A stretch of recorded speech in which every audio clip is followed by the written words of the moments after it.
Shalom Bapak Ibu, kembali lagi bersama dengan saya Petrus Marinusia di channel Gereja Betel Indonesia Camp David.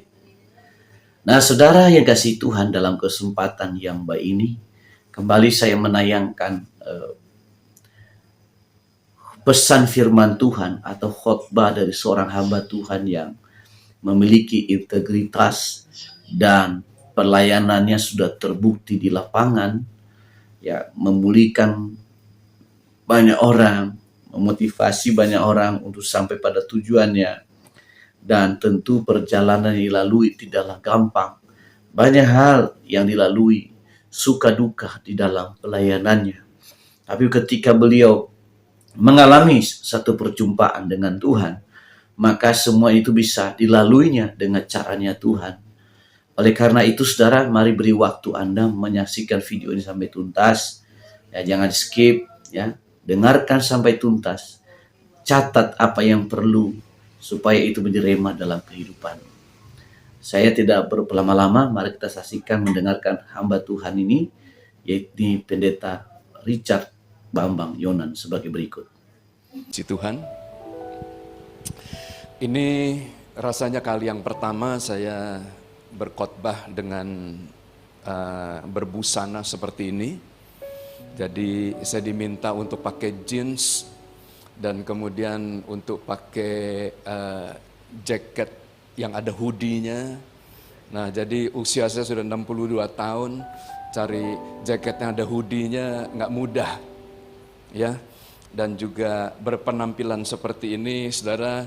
Nah, ini penampilan yang baru buat kami. Nah, puji Tuhan. Selama pandemi, nah saya lihat ada banyak perubahan, mimbarnya berubah, pemain musiknya berubah. Nah, ini tanda bahwa justru di tengah-tengah masa yang sukar, di tengah-tengah masa yang sulit, nah Tuhan memberkati gereja di tempat ini. Bukankah Tuhan luar biasa? Ya. Ini Mas Wiryo sudah waktunya Pak Niko khotbah di sini. Ya, diundang supaya lihat perubahan-perubahan. Nah, mari saudara, hari ini saya ingin sharing tentang satu tema yang berjudul Gratitude and Generosity.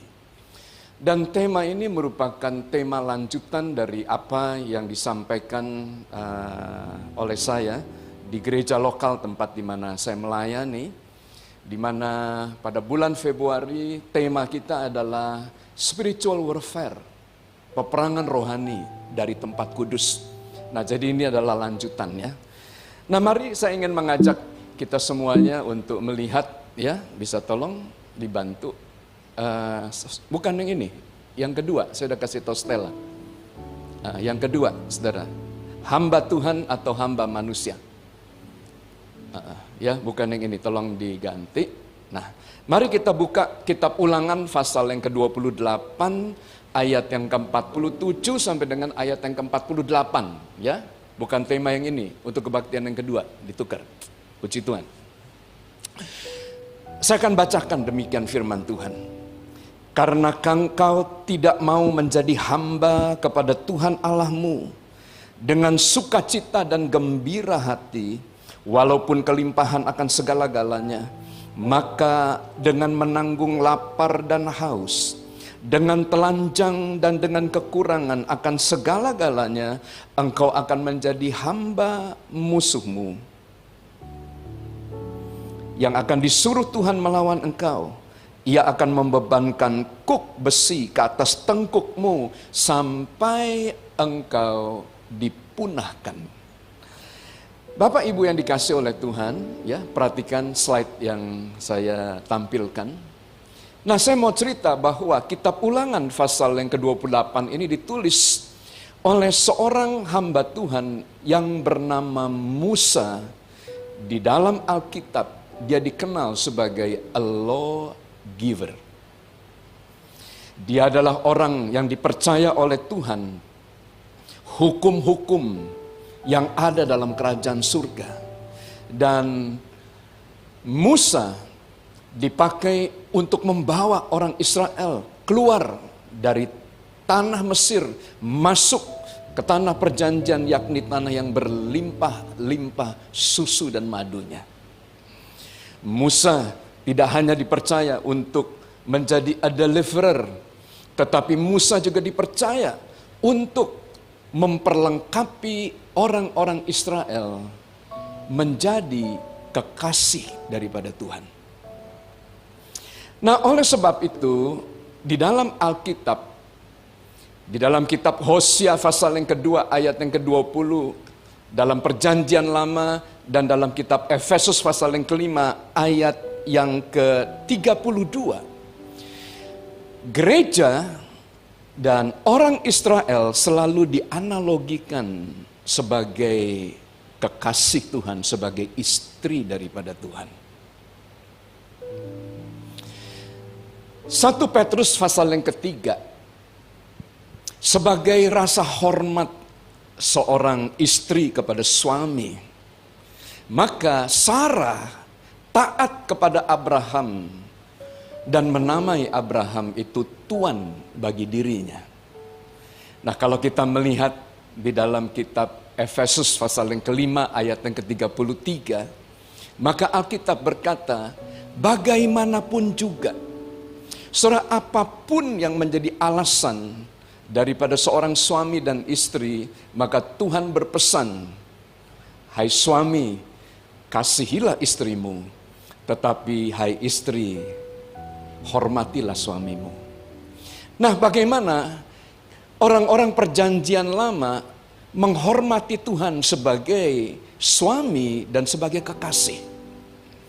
Maka Sarah, saudara, sebagai ibu daripada bangsa-bangsa yang melahirkan Israel dan bangsa-bangsa yang lain, Sarah menempatkan dirinya sebagai seorang hamba yang melayani. Nah, Bapak Ibu yang dikasihi oleh Tuhan, pada waktu Israel berjalan bersama-sama dengan Tuhan, maka mereka bersungut-sungut di hadapan Tuhan. Pada waktu mereka tidak memiliki makanan dan minuman, mereka bersungut-sungut. Pada waktu mereka menghadapi masa-masa yang sukar, menghadapi musuh-musuh yang harus mereka hadapi di padang gurun, mereka bersungut-sungut. Nah, Bapak Ibu yang dikasihi oleh Tuhan, pada waktu Israel berkata kepada Tuhan, mengapa engkau ingin kami mati di padang gurun ini? Bukankah lebih baik daripada kami mati di Mesir? Karena pada waktu kami ada di Mesir, ada makanan dan minuman di sana. Bapak Ibu yang dikasihi oleh Tuhan, tahukah Anda bahwa hanya ada dua pilihan dalam dunia ini? Pilihan yang pertama, kita rela untuk menjadi hamba Tuhan, quote and quote, atau kita rela untuk menjadi hamba manusia. Mungkin banyak di antara kita yang berkata bahwa pada hari-hari ini kehidupan kita sudah lebih baik, kehidupan kita sudah lebih nyaman, kehidupan kita tidak ada kekurangan. Karena saya adalah presiden direktur daripada satu perusahaan, saya CEO daripada satu perusahaan, dan perusahaan saya dalam keadaan yang baik, jabatan saya juga baik dalam pemerintahan. Saudara, dengar, hidup ini adalah pilihan. Kita mau milih menjadi hamba manusia atau kita pilih menjadi seorang hamba Tuhan. Mari kita akan lihat. Kita akan lihat firman Tuhan yang lain. Di dalam Filipi pasal yang kedua ayat yang ke-14 sampai dengan ayat yang ke-15.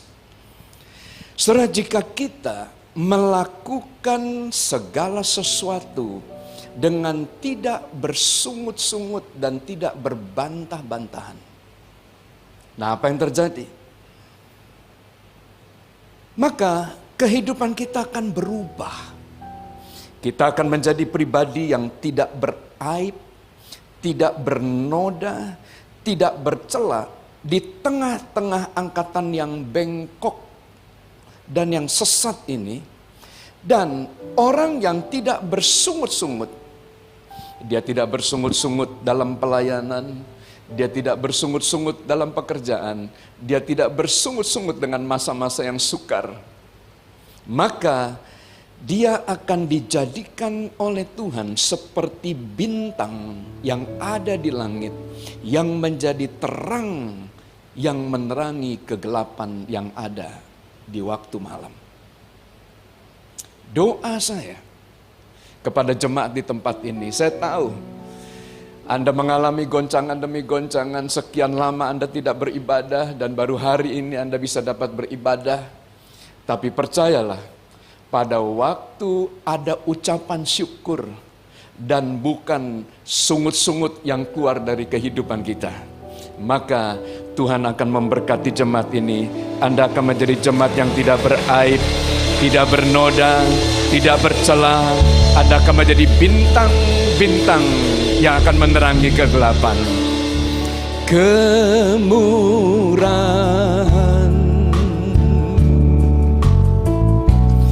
lebih dari hidup, kemurahan-Mu lebih dari hidup.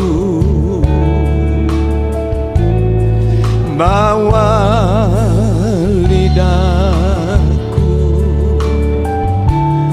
memuji Engkau, kemurahan-Mu lebih dari. Saya minta musik saja dan kita kembali. Markus pasal yang ke-9 ayat yang ke-35. Saudara, ini adalah pelajaran yang sulit untuk bisa dimengerti oleh banyak orang. Tetapi bagi perusahaan-perusahaan yang menangkap pesan ini, maka mereka mengalami apa yang dituliskan dalam ayat ini. Untuk menjadi yang terutama dan yang utama, maka kita tidak berlomba dan kemudian mengejar posisi kita dengan segenap hati, dengan segenap jiwa, dengan segenap kekuatan supaya kita bisa naik pada puncak karir kita. Alkitab tidak mengajarkan kepada kita hal-hal di mana kita boleh mengorbankan orang lain dan menjadi pemimpin di atas penderitaan daripada orang lain. Markus pasal 9, jalan menuju ke puncak, jalan menuju ke atas justru ditempuh dengan cara menjadi pelayan dan menjadi hamba. Sebelum Elia diangkat naik ke surga, tempat yang terakhir Tuhan menuntun Elia. Elia harus mengunjungi sungai Yordan. Arti daripada kata Yordan, to go down, turun ke bawah. Karena sungai Yordan adalah the lowest point in earth, titik yang paling rendah, karena tidak ada tempat yang lebih rendah daripada sungai Yordan, karena dia terletak di bawah 450 meter daripada permukaan laut.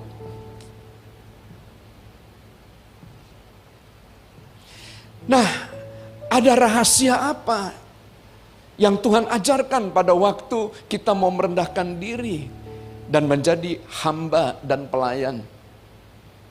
Saudara, saya melayani di Sumatera Utara, di mana semua orang itu ingin menjadi raja. Kalau tidak bisa menjadi raja di komunitas, ya jadi ketua RT pun mau, atau kepala lingkungan pun mau. Yang penting pemimpin begitu. Ya, nah maka tidak mudah mengubah paradigma daripada orang-orang yang ada di Sumatera Utara. Tetapi Alkitab berkata dalam Matius pasal 10 ayat 25, seorang murid tidak akan melebihi gurunya, dan seorang hamba akan sama seperti tuannya, tapi dia tidak bisa melebihi daripada tuannya. Dengan kata lain, pada waktu kita menjadi hamba manusia, Anda tidak akan bisa lebih daripada bos Anda.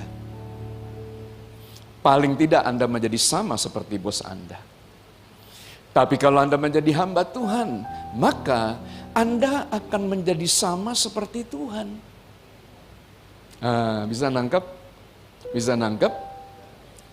Nah, dengan kata lain, saudara, jangan puas Anda hanya duduk sebagai jemaat di tempat ini. Yang tiap minggu, nah, kita seperti anak raja yang menerima makanan dan minuman dari meja raja saja.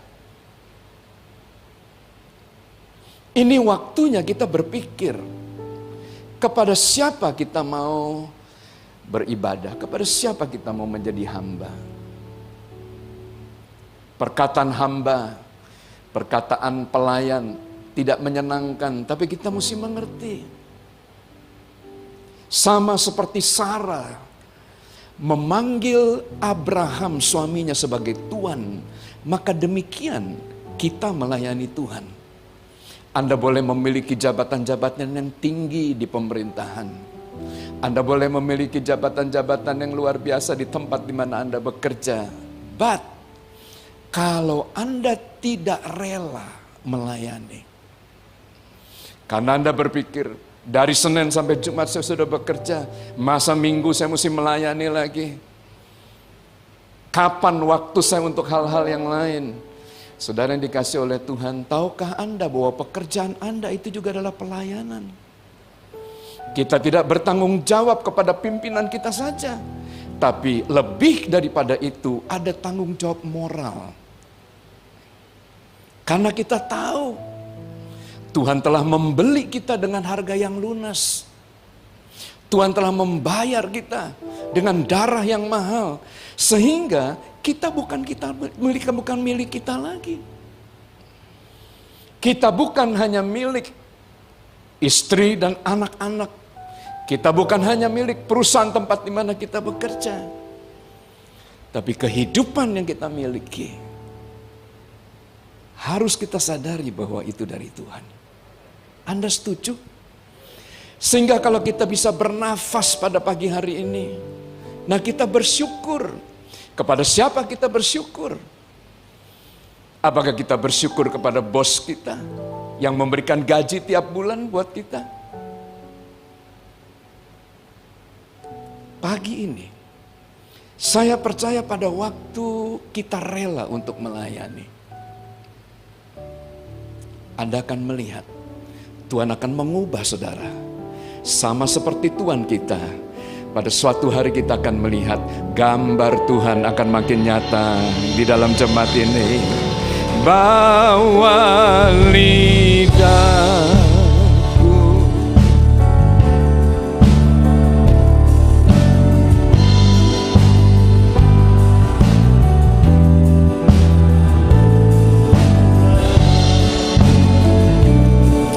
lebih dari hidup. 2 Korintus 4 ayat yang pertama. Kalau sampai ada seseorang, ya Mas Wiryo, tawar hati karena pelayanan, tawar hati oleh karena ada gereja yang lain yang lebih maju, ada gereja lain yang membuka cabangnya. Nah, maka pada sesungguhnya kita perlu review lagi. Nah, mengapa? Saudara, seseorang itu kalau diizinkan oleh Tuhan untuk melayani, itu adalah kemurahan Tuhan. Karena ingat, dari cara kita melayani, maka Tuhan akan mengubah status kita, sama seperti Tuhan mengubah status Israel dari budak menjadi kekasih, menjadi istri. Dan pada waktu kita menjadi kekasih dan menjadi istri, Apa yang dia punya, kita punya. Amin. Amin. Nah, Roma 12 ayat yang ke-8, tahukah Anda, jika kita bisa memberi, jika kita bisa berbagi, jika kita kemudian bisa memberikan pertolongan, maka semuanya itu bukan karena kita hebat. Saya tahu gereja di tempat ini punya rumah sakit yang menjadi berkat untuk lingkungan, untuk masyarakat. Ketahui itu bukan karena kita kaya dan mereka miskin, kita berbagi. Oh tidak. Alkitab justru mencatat kalau kita bisa melayani, kalau kita bisa memberi, kalau kita bisa membagi, semuanya itu karena kemurahan Tuhan.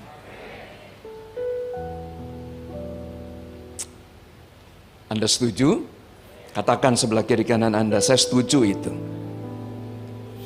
Nah, 2 Korintus pasal 9 ayat yang ke-13.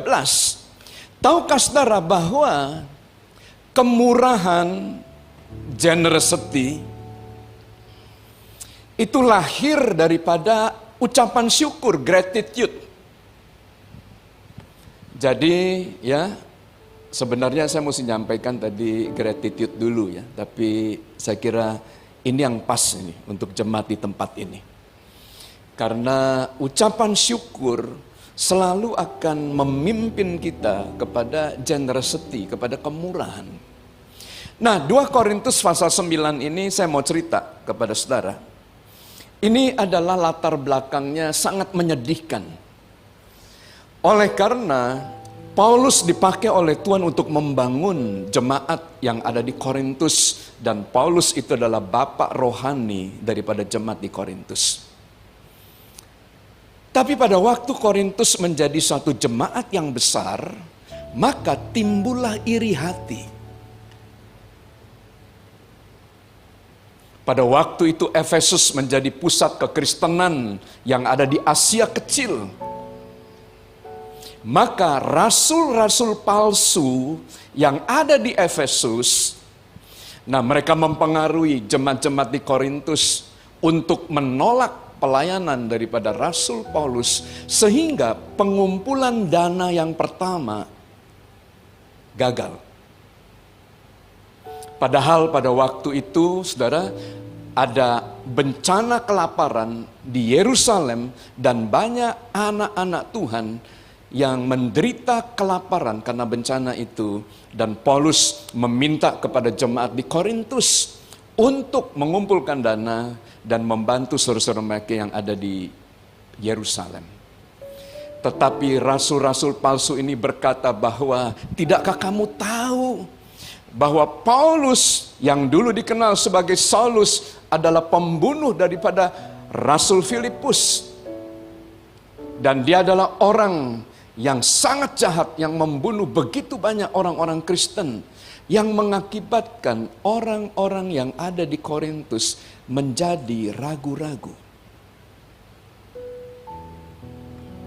Tetapi apa yang terjadi?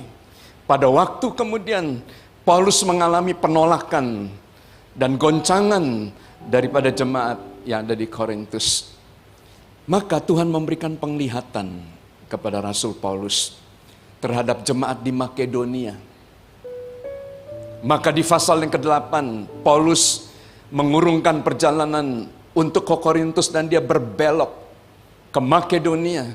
Dan apa yang dia alami di Makedonia, maka dia ditangkap bersama dengan Silas dan dimasukkan dalam penjara. Tapi di situ kuasa pujian, nah itu terjadi dengan luar biasa. Bapak Ibu yang dikasihi oleh Tuhan, setelah kemudian Paulus bersama-sama dengan jemaat di Makedonia, dan Paulus menceritakan tentang permasalahan yang ada di kota Yerusalem. Jemaat di Makedonia adalah jemaat yang miskin, jemaat yang menderita. Tapi di tengah-tengah penderitaannya, mereka kemudian memberikan persembahan-persembahan kasih kepada Paulus untuk disampaikan kepada jemaat yang ada di Yerusalem. Nah, di pasal 9, maka Paulus menceritakan apa yang terjadi, apa yang dilakukan oleh jemaat di Makedonia. Saudara yang dikasih oleh Tuhan, maka jemaat di Korintus menjadi begitu semangat. Di tengah-tengah keadaan yang sulit itu, maka mereka berbagi satu dengan yang lain. Saudara, banyak orang berkata begini, waktu saya membangun sebuah gereja yang besar, sudah ratusan miliar itu, Mas. Tahukah ada tokoh, saya nggak sebut siapa ya, dia menulis di koran, di tajuk opini, dia berkata, hari-hari ini kita mesti memiliki rasa empati terhadap masyarakat yang sedang dalam keadaan susah oleh karena gejolak ekonomi yang ada. Jangan gereja mementingkan dirinya sendiri dan gereja itu membangun gedung hanya untuk komunitasnya sendiri. Saudara yang dikasih oleh Tuhan, dalam keadaan seperti itu, ya, dan kita kemudian diberikan beban untuk membangun, tidak mudah. Tetapi di sini, melalui peristiwa-peristiwa yang seperti ini, kita akan tahu legitimasi daripada setiap hamba Tuhan. Karena saya percaya, domba akan mendengar kata gembalanya. Amin. Amin. Nah, follower, saudara, hanya sekedar beribadah. Tetapi kalau ada program, kalau ada pelayanan, kalau ada panggilan, nah belum tentu mereka mau ikut terlibat. Nah, saya berdoa, saudara, biarlah di tengah-tengah goncangan-goncangan yang dialami oleh masyarakat yang di sekitar dan oleh gereja ini, saya percaya Anda juga mengalami goncangan. Tetapi pada waktu kemurahan tidak meninggalkan kita. Kita bersyukur karena Tuhan masih bersama-sama dengan kita. Kita bersyukur bukan akan hal-hal karena kita diberkati, karena kita berhasil, karena kita sukses. No, kita bersyukur karena Tuhan bersama dengan kita. Nah, apa yang terjadi? Saya percaya setiap kita akan diberikan kemampuan, kekuatan untuk melewati masa-masa yang sukar seperti ini. Bawa lidahku memuji Engkau, kemurahan lebih. Saya akan tutup, saudara. 2 Korintus pasal 8 ayat yang pertama, 1 Tawari pasal 29 ayat yang ke-14 sampai dengan ayat yang ke-11. Saudara, ini adalah pernyataan dan sikap hati dari seseorang yang memperoleh julukan a man after my own heart, said the Lord. Orang yang hidupnya sangat dekat dengan Tuhan. Bahkan kesaksian ini bukan diberikan oleh manusia kepada Daud, tapi kesaksian ini adalah kesaksian Tuhan. Bahwa aku menemukan, I found it, Eureka. A man, seorang yang hatinya sangat dekat dengan Tuhan, yang mengerti akan aku, kata Tuhan. Saudara, ya, Daud ini adalah seorang anak yang dilupakan oleh ayah ibunya. Seorang anak yang lahir dari keluarga yang miskin, bapak ibunya hanya punya kambing domba 2-3 ekor.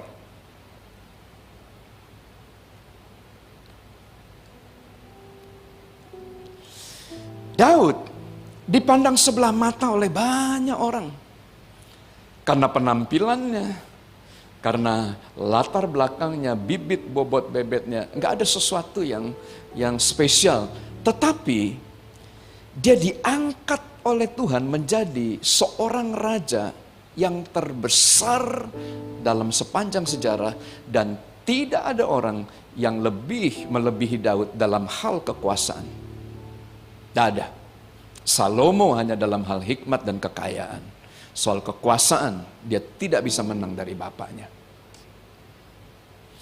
Nah, setiap perang maka Daud memperoleh jarahan dan upeti yang luar biasa. Dan dia tidak pernah kalah, Pak. Jangan lupa itu. Jadi, Daud adalah orang yang mempersiapkan pembangunan daripada rumah Tuhan. Bukan Salomo. Daud yang menyiapkan semuanya itu. Salomo pelaksana daripada apa yang dikumpulkan oleh Daud. Dan waktu Daud mengumpulkan begitu banyak persiapan-persiapan untuk membangun rumah Tuhan, maka Daud berkata begini, "Ya Tuhan, punya mula kebesaran dan kejayaan.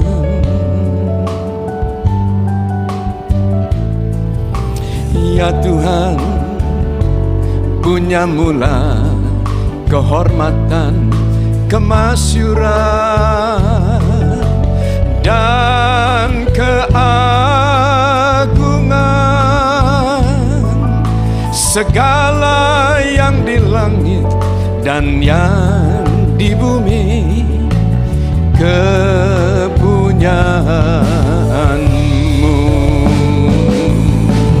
Hosana bagi sang raja, hosana di tempat yang maha tinggi. Hosana, hosana, hosana baginya. Bapak Ibu yang dikasihi oleh Tuhan, tahukah Anda apa yang ada pada kita itu bukan karena hasil keringat kita, tapi itu semua dari Tuhan. Amin. Waktu Tuhan percayakan jabatan yang baik, posisi yang baik, kepada siapa kita mau beribadah, kepada siapa kita mau memperhambakan diri. Daud tahu bahwa semua itu dari Tuhan. 2 Korintus pasal yang ke-8 ayat yang ke-1 sampai dengan ayat yang ke-2. Atau 2 Korintus 9 ya, masih ada waktu 13 menit. Nah, tahukah Anda pada waktu kita masuk dalam pelayanan kasih, yakni kita memberi bukan karena kita berlebihan, tapi kita memberi karena Tuhan murah hati. Dan waktu kita bermurah hati, maka orang akan melihat Tuhan dalam hidup saudara. Hendaklah kamu murah hati sama seperti Bapakmu yang di surga. Jadi generosity, saudara, itu adalah buah daripada Roh Kudus. Generosity itu adalah legitimasi bahwa pelayanan Anda kepada Tuhan mengubah kehidupan kita dari seorang hamba menjadi kekasih. Kita bisa lihat dari kemurahan hatinya, dari generosity-nya. Oleh sebab itu Alkitab berkata, orang kikir nggak masuk surga. Tuh, yang haleluya hanya satu. Orang pelit nggak masuk surga. Amin. Ya. Nah, 2 Korintus pasal 8 ayat 1 sampai dengan ayat yang kedua. Lihat ciri-ciri daripada jemaat di Makedonia. Jemaat di Makedonia, saudara, itu adalah yang pertama, jemaat yang dicobai dengan berat. Ayat 2. Yang kedua, mereka adalah jemaat yang sedang menderita. Yang ketiga, mereka sangat miskin. Sayang ya kalau ada waktu nanti, atau gini, nanti saya kirimkan aja videonya ke Pak Wiryo. Jadi di India, Pak, ada gerakan yang namanya segenggam beras. Pernah dengar itu? Nah, di mana jemaat semuanya, saudara, diminta untuk mempersembahkan segenggam beras. Tiap hari. Jadi waktu mereka makan, maka mereka menyisikan segenggam beras untuk pelayanan misi. Nah, tahukah Anda apa yang terjadi? Mereka mengumpulkan dana 13 juta US dollar untuk mensupport 18.000 pelayanan-pelayanan misi di seluruh dunia. Dan kalau Anda lihat keadaan mereka, mereka sangat miskin. Pak Chun-hee, Presiden Korea yang paling disenangi dan paling dihormati di Korea. Sayang pada tahun 1979, maka dia ditembak dan dia dieksekusi oleh teman baiknya sendiri. Dan presiden ini memiliki suatu program yang bernama Samaul Undong. Nanti Anda ketik ya, Pak Chun-hee, Presiden Korea. Nah, maka dia memerintah pada waktu Korea itu baru mengalami perang saudara dan negara dalam keadaan miskin. Tingkat kematian bayi sebesar 59%, artinya dari 2 bayi, 1 pasti meninggal. Bagaimana Pak Chun-hee ini bisa menjadi tokoh reformasi dan tokoh transformasi? Maka dia memperkenalkan suatu program yang bernama Samaul Undong, yaitu membangun negara dari desa. Apa yang dia lakukan? Maka dia mengirimkan 1 sak semen, hanya 1 sak semen kepada setiap desa yang ada di Korea Selatan. Karena waktu itu Korea dipecah menjadi 2, Korea Utara dan Korea Selatan, dan dia membangun Korea Selatan dengan cara seperti itu. Nah, Presiden Jokowi, nah ini adalah presiden yang luar biasa karena dia membantu 1 desa tertinggal sebesar 1 miliar. Samaul Undong itu hanya 1 sak semen. Nah, ada pesan moral apa melalui program Samaul Undong ini? Maka Pak Chun-hee memobilisasi seluruh rakyat dan seluruh bangsa untuk tidak menanti kemiskinan menjemput mereka dan maut menjemput mereka. Tetapi mereka mulai berpikir, apa yang saya mesti lakukan untuk membangun bangsa saya, membangun negara saya. Maka melalui 1 sak semen ini, saudara, desa-desa, kota-kota, dan kemudian saudara, seluruh negara dimobilisasi. Saya punya apa yang saya bisa berikan? Ada yang memberikan mungkin segenggam beras, ada yang memberikan mungkin beberapa buah paku, ada yang kemudian memberikan palunya, ada yang memberikan semen. Dan mereka memikirkan apa yang kita bisa lakukan dengan bantuan-bantuan yang ada, kontribusi yang ada dari semua masyarakat untuk membangun desa kita. Dan dalam waktu yang singkat, Jenderal MacArthur memperkirakan Korea Selatan akan bangkit setelah 100 tahun. Tetapi tidak tunggu 100 tahun. Dalam waktu beberapa tahun, Korea menjadi pusat kreatif pusat gerakan ekonomi kreatif di dunia. Karena orang-orangnya tiba-tiba diberikan, saudara, inspirasi dari apa yang ada. Nah, mereka mulai membangun. Saya percaya itu adalah prinsip Alkitab. Karena ada 2 orang saja sepakat, minta apa saja, Tuhan akan beri.